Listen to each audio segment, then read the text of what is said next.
Welcome back. Since the tragic Florida school shooting that left 17 people dead, we've seen more than half a dozen school shooting threats here locally at San Diego area schools, including one yesterday at Rancho Bernardo High. These scares have deep emotional impacts on students. It can be kind of a difficult discussion for parents to have. And joining us this morning with some advice is psychologist Dr. Aleksandra Drecun. Aleksandra, thanks so much for coming in to talk to us about this.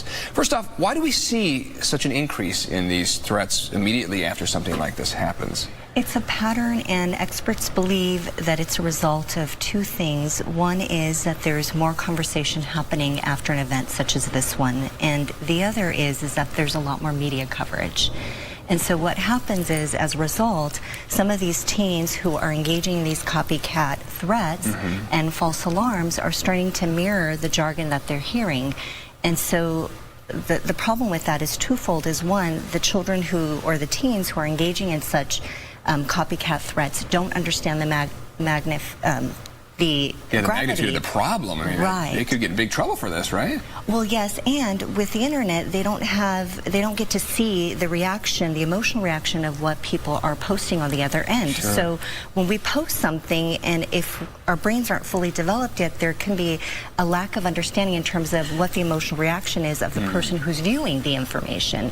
And so that lessens the gravity of what they're doing. Secondly, for those teens who are trying to intensify the turmoil that exists, they are using this as an opportunity to just create more fear and more anxiety that already exists in the emotional climate after such a tragic situation. For the kids that are scared by this, that are concerned, you know, how should they be coping? How should they cope with when they hear these threats at their school?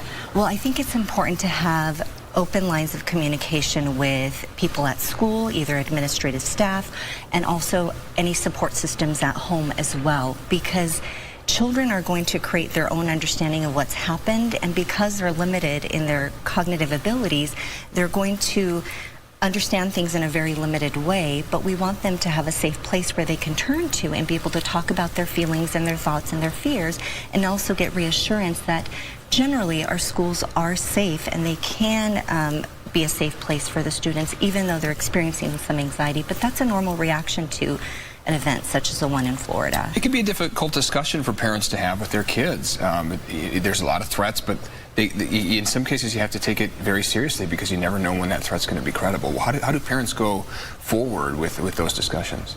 Well, I think it's important to have open lines of communication. I would even encourage parents to reach out to their children and approach the subject and say, you know, what have you heard or seen about the Florida shootings, and would you like to talk about them?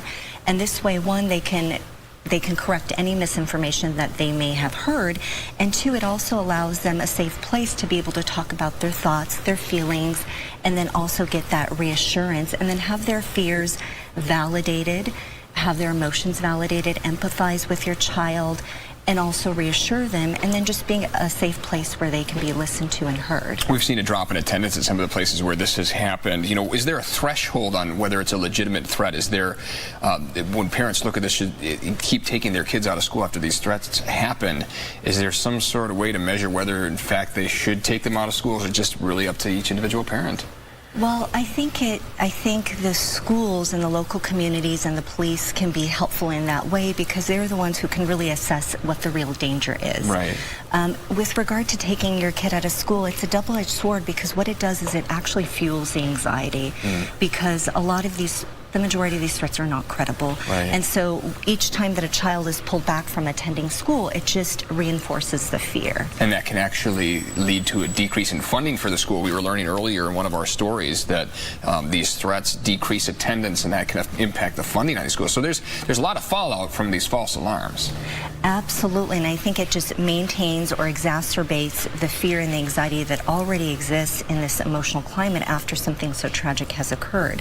But schools generally are really safe places for kids, and I think that's the point that I think parents should really take home to their children, is that yes, bad things do happen, but for the most part our schools are safe, and you know, these threats, they're really not credible. Right, and we know our security and our police officers are doing a great job at the schools with their security protocols they have in place. So thanks a lot for coming in, Aleksandra. Sure appreciate your time, My pleasure. your insight and advice as well. Heather, we'll send it over to you.